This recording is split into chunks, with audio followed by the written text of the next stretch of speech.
This is a question from a listener by, his name is Alan. And basically it's for folks who are training for longevity or long-term performance as opposed to peaking for an event or a season. What movements give them the biggest bang for their buck? And he went on to ask, like, are there high-skill movements like double unders or handstands? Are they necessary or are they more risk and reward? And so I want to get into the nitty-gritty of this question, but I also kind of want to maybe put in the back of your mind maybe a bigger, broader question, which is one that I've thought about for myself and for folks who I know who have been training in or around CrossFit for as long as we have, which is like, where do you start or where or how do you start to evolve your own training logically over the course of the years in which you are doing it? In other words, I don't train the way I do now as I did in 2007 when we first kind of stumbled into CrossFit. Like, it's changed a lot, and a lot of it's intentional, a lot of it's just life. But I feel like that's a conversation that nobody ever has, which is like, maybe it doesn't need to look like it did when you were 24. Maybe the movements, the intensities, the frequency, whatever the little dials you can turn, you might want to turn them at some point at various intervals throughout that kind of training career. So that's kind of the bigger question that I thought of when I saw this question. I like the specifics of like handstand push-ups, good, bad, right? Like, yep. I think that's super helpful, but also just more broadly, like, I think some people get it stuck in their head. Like, well, when I started CrossFit, specifically CrossFit or anything really, in 2010, like, it looked like this and I did this, and now it's 2020 and I haven't. Hopefully it's not 2020 again. Yeah, that's true. Not 2020, whatever year it is. Lord. And I feel like I don't know what I'm doing here. I feel like I'm trying to do what I used to do and now it doesn't work, whatever it is, right? You get the point. So I just want to lay those kind of the macro question and the micro question out there. Take it wherever you'd like. Yeah, right. So let's start where we always do. Let's start with some principles. Mm-hmm. So the theoretical development of an athlete. What is this is a question for you, Patrick. Okay. What is the foundational level for the development of an athlete? The bottom of the pyramid. Isn't it nutrition? It's not what it, it is nutrition. Okay. Yes. Yeah. Yes. But then is it metabolic conditioning? Metabolic conditioning. Okay. So what is the thing that all of us should be spending the most focus developing? It is metabolic conditioning. Yep, now, what's the most effective form of metabolic conditioning? You tell me. Short, hard, intense. Yeah, exactly. Yep. Yeah. So couplets and triplets that are really sweet spot, like your clean and jerk and run. Yeah, clean jerk run. Yeah. Perfect example. That is a sweet spot. That's going to develop our metabolic capacity. That's the number one thing we want to focus on. What is the second thing we want to focus on after that? Is it strength? It is not. It's actually gymnastics after that. Okay. Yep. So gymnastics, fancy word for body weight movements. That's all it is. Now, if we were to pare these things down in their simplest form, metabolic conditioning, aerobic conditioning, right? Cardio. Yep. So swim, bike, run, row. Yep. Okay, so let's make sure that we can do those things. But then the next one is gymnastics. And when you talk about gymnastics, what's the most fundamental piece of gymnastics? I won't ask you this. I'll just throw it out hypothetically. Rhetorical question. Yes. Yeah. Which is full ranges of motion. Okay. You're going to bring your body through a full range of motion. So that means when you do gymnastics, fancy word for body weight movements. That's all it is. You're moving your body through space. So what we mean there is squat, air squat. So what we want to be able to do is be able to get ourselves to full depth. When we are doing a push-up, we want to be able to get our chest all the way down. When we're hanging from a bar, we want to make sure that our elbows go completely locked out, and that the big one people miss when they do like strict pull-ups is that our shoulders are at full extension, full ranges of motion. When we deadlift, the bar is touching the ground. It's essentially like touching your toes. It's like, if we are training for longevity, what we really need to do is focus on the bottom levels of the pyramid, the foundation ones. Nutrition, okay, big, but that's not in the scope of this conversation. Then it becomes, let's make sure we can do cardio and let's make sure that we can do gymnastics. This is straight from the ethos of CrossFit for any level. It's the same thing for trying to be a games level athlete. After that, it becomes weightlifting. So after that, cool, let's introduce some loads. Maybe in the beginning, it's a 15-pound training bar, and then it becomes 65 pounds, then 85 and 95 pounds. But the big thing here is, before we go to that final peak of the pyramid, the biggest thing is we have to bring our secondary principle on top of this, which is mechanics, consistency, then and only then relative high intensity. So I'm going to come back to that in a second. The final piece of the pyramid is sport. So sport to me is handstand push-ups, is handstand walking, is pistols, is cycling barbells really fast, is rebounding box jumps. You don't need to train sports for longevity. Stay in the middle of the pyramid. It's all about the bang for the buck. It's like, what is the most efficient, effective way to train this way? And it is focusing on making sure you're getting in some cardiovascular response. Is your heart rate getting to varying levels? Are you spending 40 minutes at 130 beats? Are you spending 15 minutes at 160 beats? Are you spending 10 minutes at 170? And are you spending some workouts that are just 5 minutes that you're 190 or above? Like that is what creates this really good variance, which everyone thinks variance is just like, make sure you touch the dumbbells and make sure you go for, a run and make sure you do some burpees. Variance also means that we're varying that level. So that's where the specifics of handstand push-ups, I forget what the other example he gave was. Handstands, double unders. Double unders, yeah. Yep. So the other aspect to that is it goes mechanics, consistency, intensity, then only that intensity, is where we can get the greatest bang for our buck. If you have 3 hours to train every day, I hope that you're spending 30 minutes every day practicing, training new movements. That's really important. Most of us have the hour at the gym, that 1 hour in the class. I would prefer people spend that time getting really good warm-ups, really good mobility, stretching, than trying to learn to get a muscle up, trying to learn to walk on their hands. I believe that there is more longevity payoff to making sure that you can continue to squat below parallel, really in a really effective, efficient way, really good at fully extending your arms over your head, maintaining mobility, than there is in being able to walk over a stairs and a ramp on your hands.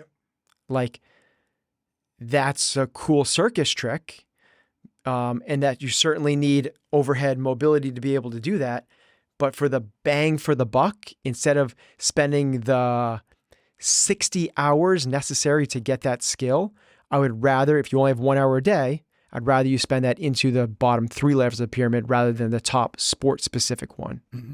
Do you get the sense that what you just said, that we've forgotten about the base of the pyramid at some point? Or do you think a lot of people have? Because that's not what people associate. Again, we're just going to use CrossFit because it's the world we come in, it's the gym here. That's not what anybody really associates CrossFit with. CrossFit ends up being associated with the muscle ups, the barbell, the high rep cycling of barbells, right? It becomes the kind of the sexy stuff that make good images, that make good, and that when you're 23 looks like that's what I'm going to go figure out how to do. Do you get the sense that we've either we've just lost the script on it, or that we've done a bad job, we kind of collectively, in really being focused on the bottom half of that pyramid versus the top half, which again is weightlifting and sexy, fun sports stuff?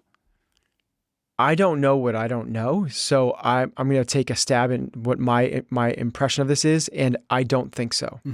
I think that most affiliates are operating under the appropriate methodology. I think most CrossFits are doing mostly couplets and triplets of rowing, burpees, and thrusters. I think most of workouts are involving dumbbell snatches, box jumps, and toes to bar. And they should. I think that people that don't do this at an affiliate probably mess this up because it's not what gets posted. No one posts Jackie to Instagram. which is row 1,000, do 50 thrusters with an empty barbell and 30 pull-ups. Like that doesn't get it done. What does get it done is look at me do a pirouette on my hands and walk over these obstacles. What does is watch me clean and jerk 335 pounds. What does is watch me do these 15 unbroken bar muscle ups. That's the sexy circus tricks. The 15 unbroken bar muscle ups to me is cool if you have that capacity. But again, in terms of the people that have the majority of people that are trying to do what this listener asked, and that's really important, is we have to start with the end in mind. Remember, the listener asked, what is the best way to chase longevity? Yep. If the goal is longevity, it's to work as hard as you can, a most effective, efficient way possible, while still being able to come back tomorrow, basically no steps backwards, and maximize the minutes. Mm-hmm.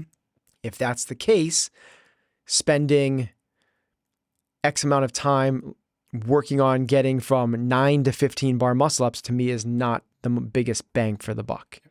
I would much rather have the person work on their 1,000-meter row time, because that's a metabolic test. Mm-hmm. I'd much rather have them try to bring their Fran time down.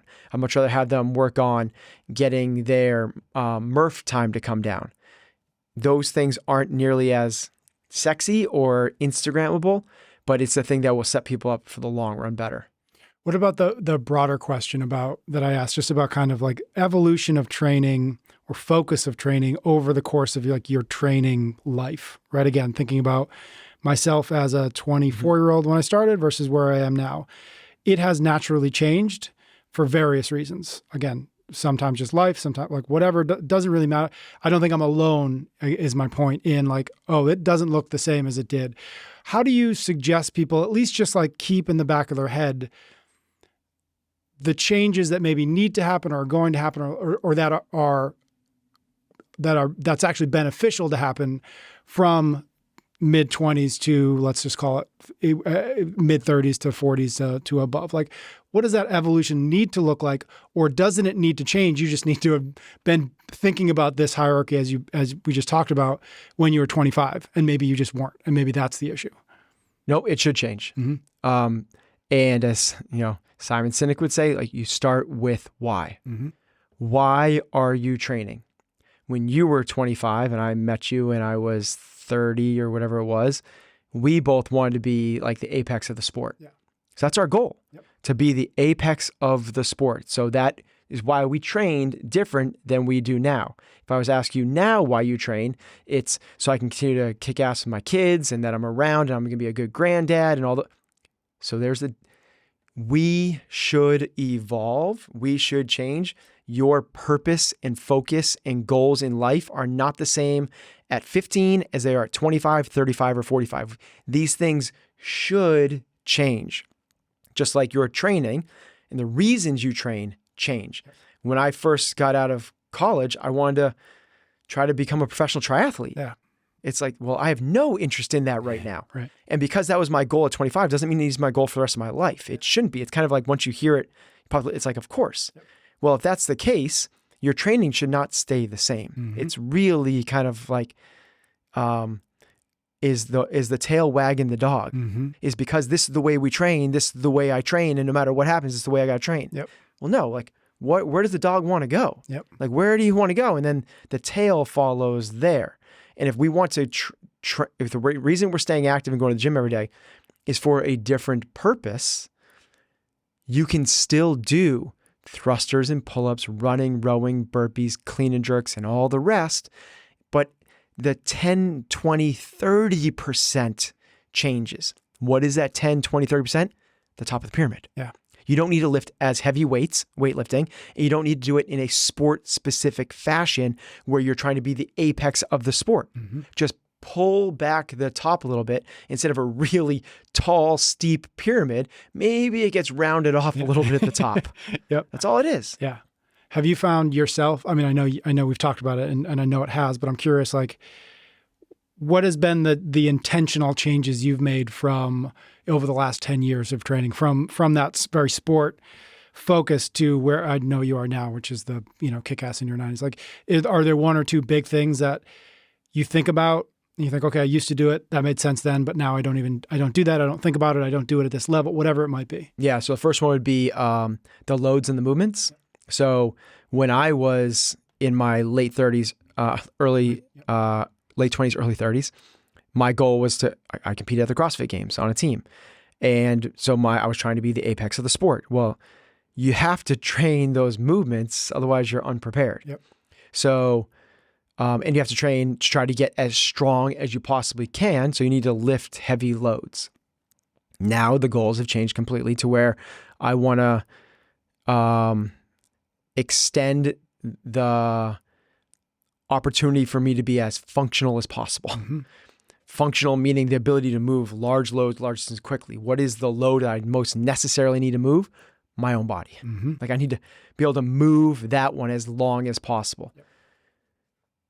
So that's what my goal has been, is to continue to try to maintain. Here's my big goals now. Maintain work capacity, the bottom of the pyramid, while continue to move my body through a full range of motion and be able to have enough strength to where I don't feel weak. Mm-hmm. That's my metric now. Mm-hmm. If I feel weak, I'll lean into strength a little bit more. When I start feeling strong, I'm kind of cool with that. Yeah. I might just kind of hang out there for a little bit. But I definitely go in the ebbs and flows of that. What does that look like in practice? Back when I was early starting this thing, like you were, it was multiple training sessions a day, and it was pushing 90% loads as heavy as I could, and every movement was on the table. Mm-hmm. Pistols, handstand walking, handstand push-ups, ring, bar muscle-ups, butterfly pull-ups, all, you name it. Yep. Rebounding, box jumps, all that. What does it look like now? I actually train once a day, but I train more frequently. Mm-hmm. Back then, I only trained 5 days a week. Now I train 6. Now I also involve a yoga practice daily because range of motion is so important to me. And as you get older, everyone knows decrepitude sets in unless you fight against it. So I have a daily yoga practice. It's only 20 minutes, not a big ask. And gone are the movements I just listed essentially. No more handstand push-ups, no more muscle-ups, no more pistols, no more rebounding box jumps, and no more squat snatches. Just because the risk rewards there. Still do power snatches, still do overhead squats, but to me that level of movement, I completely. It's so impressive watching the masters compete at the games and that level of capacity. I don't feel like I train frequently enough to maintain that type of dynamic movement pattern under load. So I reserve that for a slower, more controlled movement, which is power snatches and overhead squats. Love that. Anything else, just to wrap up this thought or this conversation, worth mentioning that I didn't ask you about? No, just in terms, I think it's really important for people to begin with the end in mind. Yeah, I love that. So what is it that we're chasing? And not to just default to what you did 10 years ago. Yeah. That's the biggest one. Is at some frequency or some interval, check in with yourself, ask yourself, Yeah. what is the purpose of the And hours if that I we're spend in the doing that, it sets up the stage for a lot of things beyond just the practicality of the programming. It's how you're approaching the day's workout. Yep. So one of the things we didn't touch upon was 10 years ago when we did this, we were chasing for seconds, dying for points. Yep. Well, I haven't done a prescribed workout or post my score to comments in 2 months. Mm-hmm. I've literally modified every single workout for the last 2 months and have not posted a score. Mm-hmm. Why? Because I had a couple of health things. I'm coming back from a hernia surgery, and there's things that it doesn't make sense for me to do those things. And in terms of the posting scores to comments, back then, that is the thing that incentivizes people to work harder. Period. Well, me with my competitive DNA, that's a detriment, not an asset. I don't need, I also don't sign up for competitions, any competitions. I've learned this the hard way. Anything even like, let's do a Spartan race. Can't do it. If I sign up for a Spartan race, I want to do so well in it. The part of your brain that is I will train myself into an injury. Now, other people are the opposite. I'm not saying don't sign. Other people, I have really good friends and people that are in the gym there forever that need to sign up for the 10K, want to do the half marathon, want to do high rocks, want to do the Spartan race, want to do the local throwdown because they need the carrot to chase. Phenomenal. You know yourself. I am not. I will overdo it if I get in that mode. So I'm much better. My goal always is no steps backwards. Just keep moving forward. It's a low trajectory towards the distant horizon. It's not to peak next month. What I want to do is, here's a neat way of like when you're an older athlete. I get this question all the time for people that have been doing CrossFit for a decade and now are in their 50s. They're like, oh, I'm working so hard. I'm here all the time. I haven't PR'd in 3 years. Mm-hmm. My response to that is, well, tell me a couple of things that you've done recently. Like we did back squats last week for a 1 rep max. What'd you get? And it will be, some dude in his 50s. He's like, I back squatted 265. Mm-hmm. Like, ooh, okay. We did Jerry the other week, which is run a mile, row a 2K, run a mile. I was like, what was your time in the first mile? He's like, 6:40. Okay. If you're 90 years old mm-hmm. and you're back squatting 265 and running a 6:40 mile, how you feeling about yourself? Right. Like you're the fittest person on planet Earth. The goal is not to continue to make gains at some point. The goal is to slow down, bad word, but decrepitude. Yeah. Like that's the goal. Like if you recognize that, it takes some urgency and like this intensity thing. And what you realize, it truly is the consistency play. If we want to be good at something, you need to do it frequently. Mm-hmm. If you train so hard, which was the trap I had as a competitive athlete, that you then, and I did this, I had a shoulder surgery, I had a back surgery, I had multiple Achilles things. I would work so hard that I would have to take 3 to 6 months off. Well, when that happens in your 70s, that's a big deal. Whereas now, besides this hernia surgery, which I think is a fluke thing, I haven't missed a day of training in like 3 years. Mm-hmm. Like that's the goal at a certain level, is the consistency thing. It's not that I train every day, 6 days a week. That's the goal at a certain level. So understand what it is you're chasing. That's not the goal if you want to be the best in the world at the CrossFit Games. So it'd be a different protocol. Totally.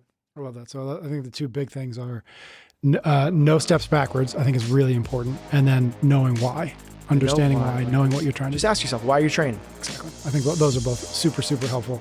Thank you so much for watching this clip from Chasing Excellence. If you are not yet subscribed here on YouTube, please hit that button to ensure you don't miss another clip or another episode. Also, find us wherever you listen to your favorite podcast. Just search for Chasing Excellence and you will find us. Ben and I thank you, and we look forward to seeing you out there on the road toward excellence.